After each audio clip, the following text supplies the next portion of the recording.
Cérémonie en hommage aux harkis. Nous, à Dima, n'avons pas voulu nous joindre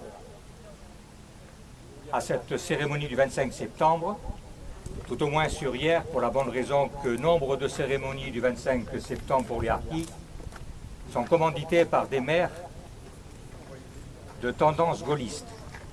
Or, c'est un petit peu un contresens dans la mesure où on sait que le plus grand traître de la Ve République, ce n'est pas moi qui le dis, mais un journaliste politologue qui l'a inscrit, le général de Gaulle, a fait assassiner des dizaines de milliers de harkis. Aujourd'hui, les maires ont bonne tenue de venir vouloir se faire pardonner pour...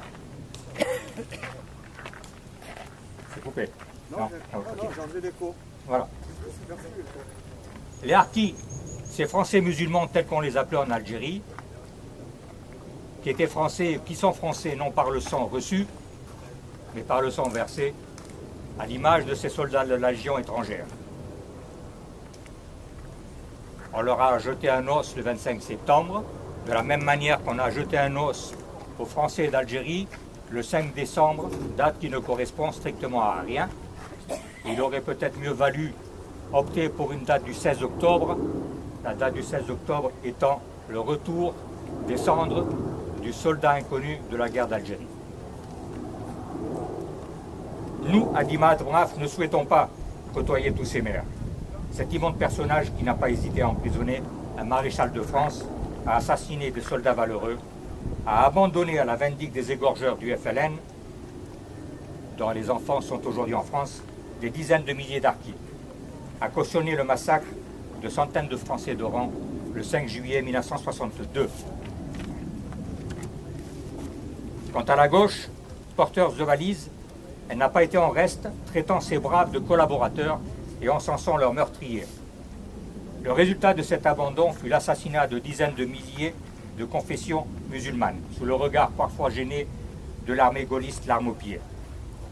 Pire que tout, la malfaisante association FNACA, qui revendique fièrement ce 19 mars 1962 comme étant la fin de la guerre d'Algérie, a l'outrecuidance aujourd'hui de vouloir déposer des gerbes en hommage aux harkis.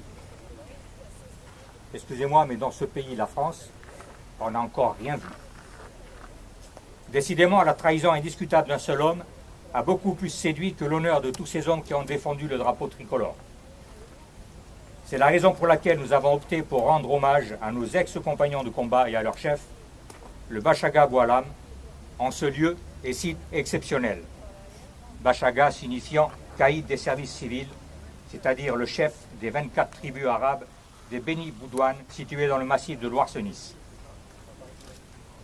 Notre camarade Jean-Pax Meffrey a rendu hommage qui va suivre. Écoutons-le. Prenez pas drapeau, garde à vous, portez drapeau.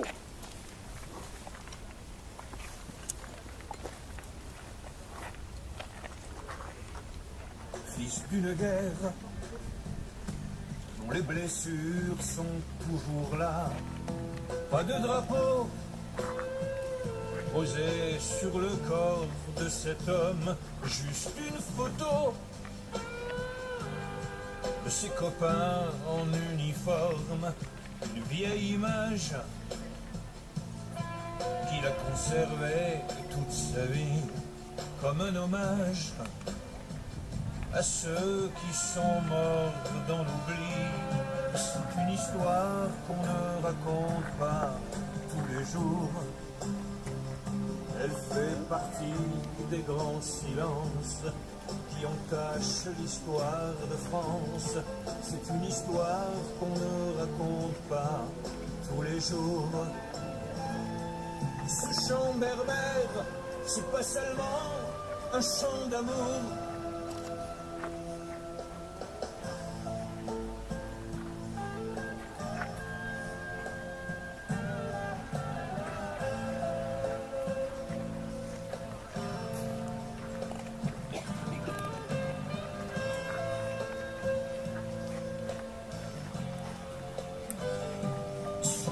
La nuit et retrouver en mauvais rêve le son, les cris, les plaintes des harkis qu'on achève face au calvaire.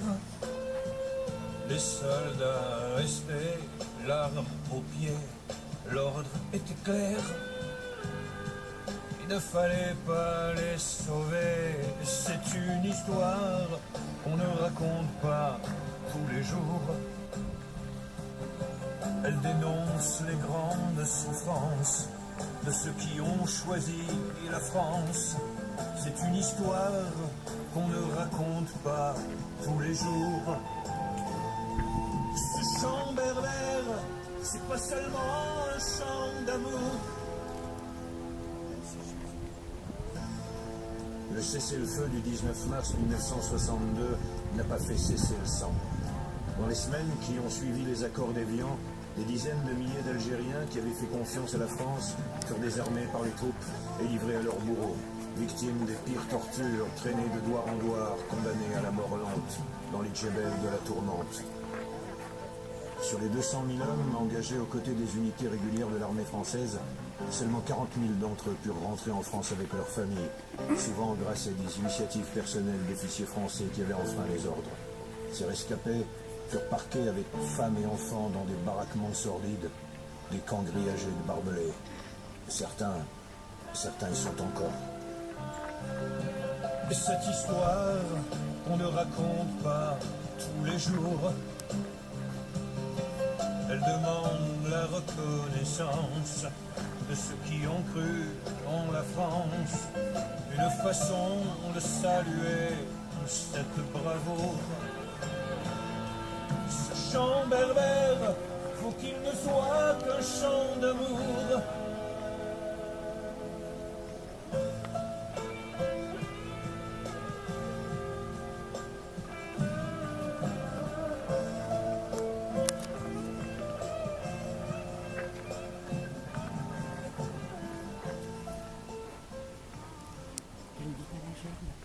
Posez drapeau.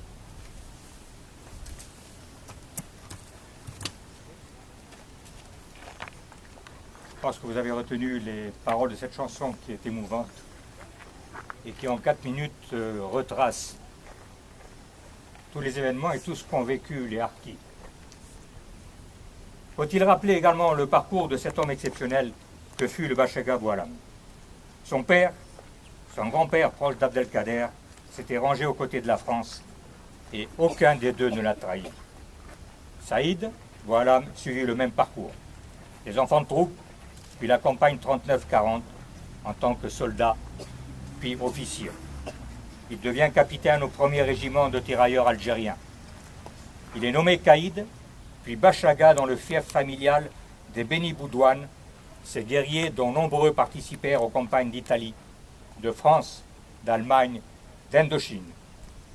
Il est élu maire du village de Lamartine et parvient au grade de colonel. Il obtiendra la médaille de commandeur de la Légion d'honneur à titre militaire. Pour s'opposer au FLN, il lève une toute première arca destinée à défendre son territoire contre le FLN. Le 5 juin 1956, ce sont ces harkis qui surprennent le maquis de 8 hommes commandé par l'aspirant Henri Maillot, déserteur avec ses armes et membre du Parti communiste algérien, près de Lamartine dans la région d'Orléansville. Henri Maillot est tué avec 4 membres du groupe, dont un autre Européen, Maurice Laban, membre lui aussi du Parti communiste algérien. Après le discours du 16 septembre du général Félon, vous m'excuserez si je ne le nomme plus, mais j'arrive à avoir des boutons sur la langue à dire son nom. Il quitte l'UNR gaulliste le 20 septembre 1959 et rejoint le groupe unité de la République animé par Soustelle. Le 16 juin 1960, il préside à la création, avec Soustelle, Garde, Loriol, du FAF, Front pour l'Algérie française, qui recueille très vite 500 000 adhérents, dont 200 000 musulmans, pour finir à 1 million avant sa dissolution par ordre du pouvoir gaulliste, au mois de décembre 1960.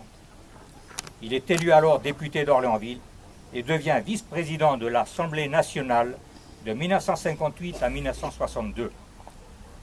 le Bachaga Boualam fut réélu 4 fois vice-président de l'Assemblée nationale, devenant ainsi le symbole incontesté des harkis. Il est victime de plusieurs tentatives de meurtre, notamment le 26 septembre 1959 à Orléansville.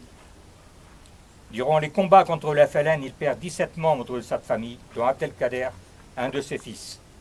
Le 28 mars 1962, l'OAS implante un maquis dans son fief, avec son accord, le fameux maquis de Loarsenis.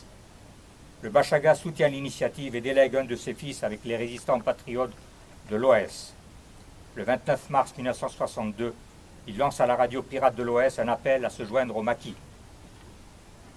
Les combats avec le maquis causèrent la mort du commandant Bazin, entre autres. Puis le 7 avril 1962, c'est l'échec de l'opération.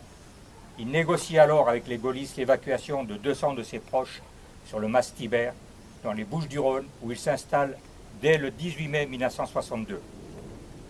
Il se retire en Camargue et il décède le 8 février 1982 à Mas-Tibère, à 18 km d'Arles. Je suis heureux aujourd'hui de pouvoir manifester à ce grand patriote notre reconnaissance et aussi de le faire devant ce beau monument érigé par la municipalité hiéroise à sa mémoire.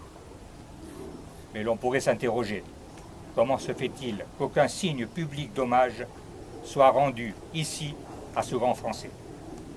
Nous, à la Dimad Braf, nous poursuivrons ce devoir de mémoire tel que nous le faisons en tout lieu où sont érigés nos monuments, nos stèles, et nous n'avons pas peur d'affirmer que nous sommes la seule association à poursuivre ainsi ce devoir de mémoire. Je vous remercie de votre attention. Des beaux des gerbes, s'il vous plaît. Portez drapeau.